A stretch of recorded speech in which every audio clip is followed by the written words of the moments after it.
just roll and take it from there, man. You know, not and ways. Blessed love, heights, Rastafari. Yeah, I just got off the phone with the dear sister, Lioness Fonts. We just spoke just now, and we come to the agreement to move forward with a program for I, focusing on South Africa, and there's a track of her new album that's basically is inspired for and by South Africa, and is a sister in power thing we got going on over here.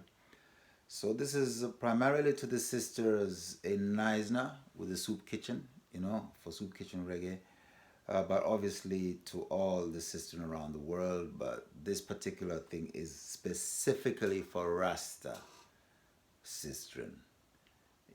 It's a woman's thing and it's global, but it's specifically for Rasta because of who Rastafari is and the love that the sisters have for His Majesty and that work that His Majesty did in that particular way with that type of respect for what the work is, because you can look at it in different ways. But I've come across many women who are whatever they're doing, but the love and respect for His Majesty is non-existent, and that makes all the difference. That love for His Majesty makes all the difference, and I know the only place we can find that love is with the Rasta woman, and they have that love and they identify with Her Imperial Majesty, and that too makes all the difference, because you're not going to find no man out there who's going to say, well, okay, you identify with the woman, apart from, say, the way people identify with Obama, and then the women, they're like, okay, there's Michelle Obama, and the women can identify with Obama and Michelle Obama. But that's the next frequency altogether, because what Obama would say to the people of South Africa is different from what His Imperial Majesty would say to the people of South Africa. And I'm for the people, and that's what we're dealing with, is the people. We must end poverty. So we tackle it from a different point of view. We know what His Majesty would do and say for South Africa. So again, for that reason, it's the movement can't go forward without the sisters who are really stepping up and doing and doing it. And have you noticed that with reggae music right now, who is it who's coming with the force? The brethren don't have the fire. They don't have the fire because the only fire that a brother can have right now is a sellout fire. And most brethren would rather sell out than really say, well, I'll go hungry. You're supposed to hunger and thirst for righteousness when it comes to His Majesty's work. You're supposed to hunger and thirst for this righteousness. But, people can flex through these things now popular, and you can really look as though you're dealing with the struggle. But it's different. The women cannot pretend to be dealing with the struggle. They're always dealing with the struggle. Understand? To where it's like, that's a woman's thing, and that alone. So that's what gives it that genuine thing about it. And if you're a brother, you've got to say no to the system and do exactly what I've done.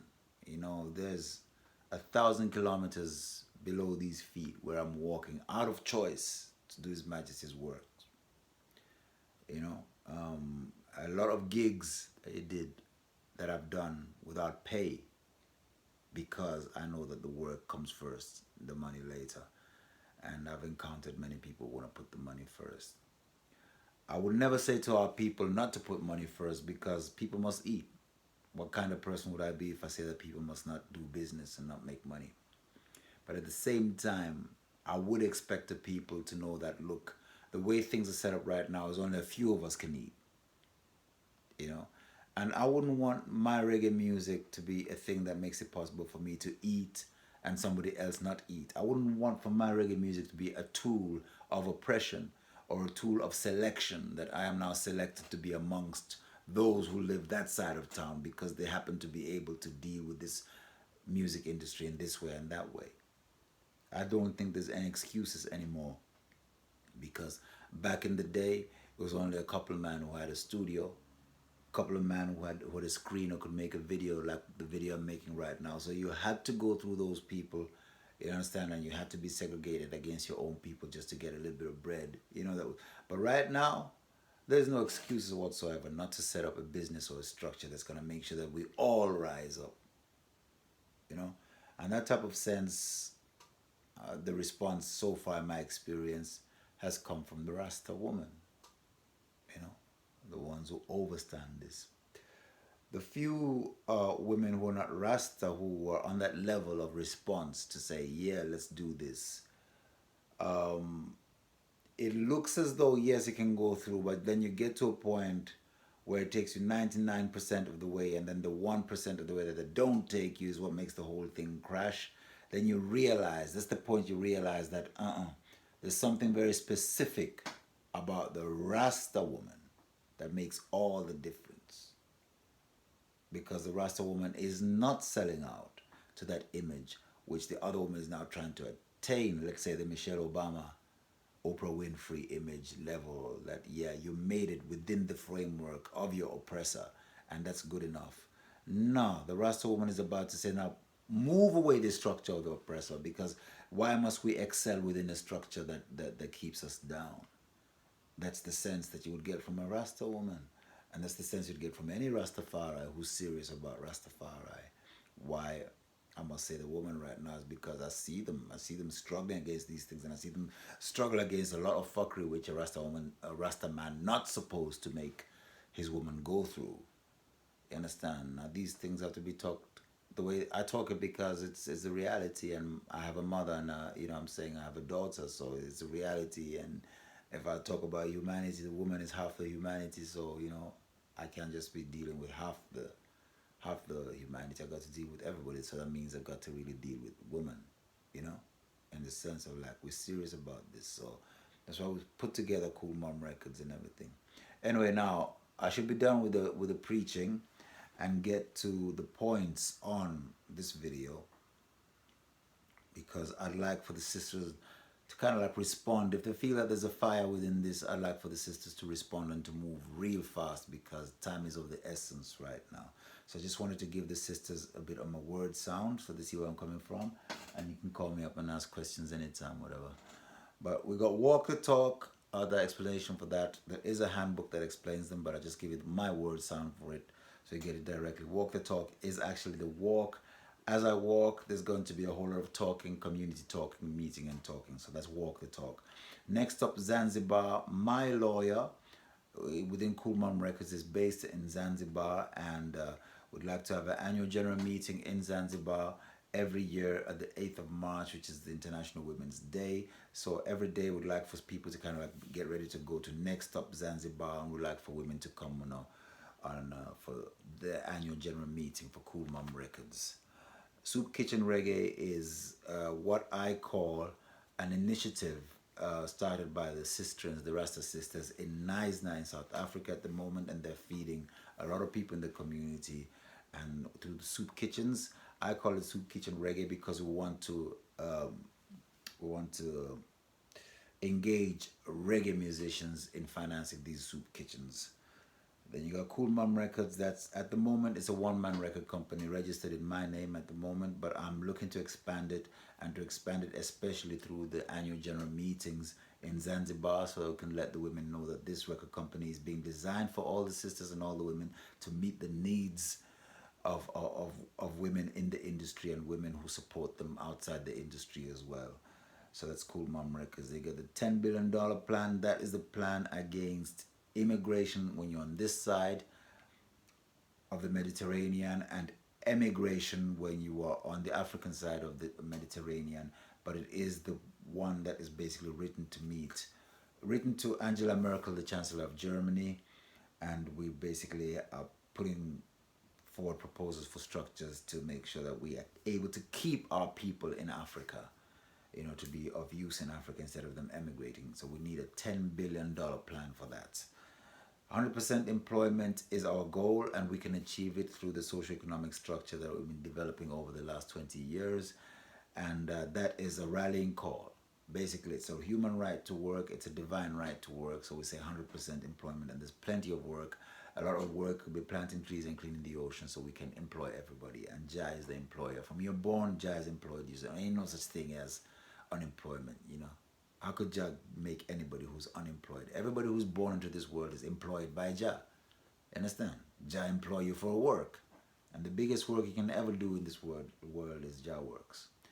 Plant a tree and clean the ocean. That's exactly that. That is our rallying call right across everything that we do. Whether it's Cool Mom Records, Soup Kitchen Reggae, Walk the Talk, whatever. After you fed the hungry, you say, what you gonna do now that your belly full? Go plant a tree and clean the ocean.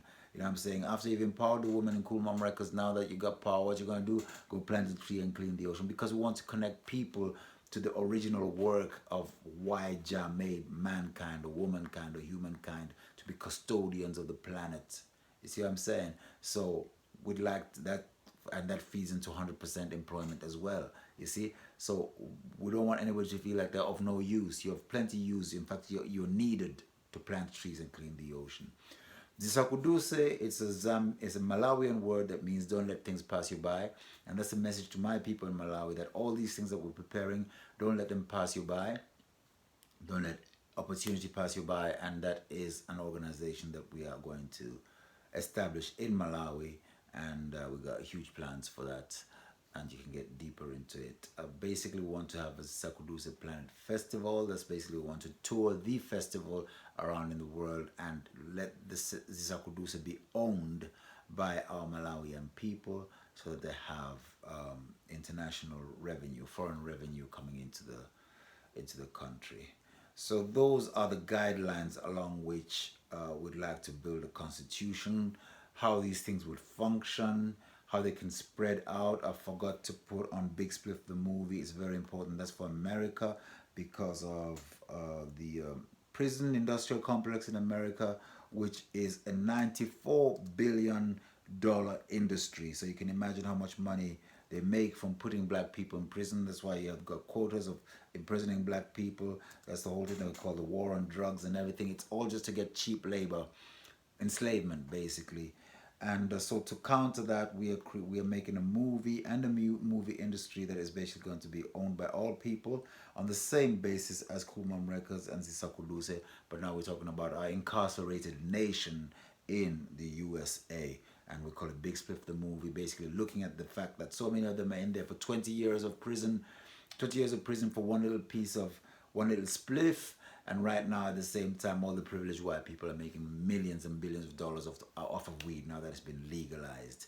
We foretold these things way back that it would happen like that, and that's the way it's coming. But because we knew it was going to happen, we started making plans as long ago as 20 years ago, and Big Spliff the movie was one of those plans that we started working on. And basically, if the people own the movie, if all the people own the movie and all the people go to see the movie, it'll be a blockbuster, and you can go see it over and over again. Basically, you're paying your community, you're paying your way out of prison. You understand? So that's the whole thing. Go see the movie 100 times so that you can improve your community. Big Spliff the movie. So those things are put together, and the whole of it is kind of like financed and run by the reggae dollar. I got more to talk about that, but I'd have to get to London and see what's happening with the legacy of one brother who passed away, Paul Lawrence, because with him we'd agreed on how to sell the reggae dollar to the world for the soup kitchens in Neisner, and we sorted that out in 2020. And coming to the end of 2020, the brother died. And now that's kind of like hanging. I'd like to know whether people are going to take that further or not before I say how we deal with the reggae dollar. Other than that, we'd like for the people to come together and say what we're going to do with the reggae dollar. And basically, that's a huge talking point for the sisters in terms of the constitution. So that's the presentation to the sisters. Please respond as quickly as you can, and so we can get this rolling. If you're Rastafari, then please just move forward and show the world what Rastafari can do. See? Bless. It's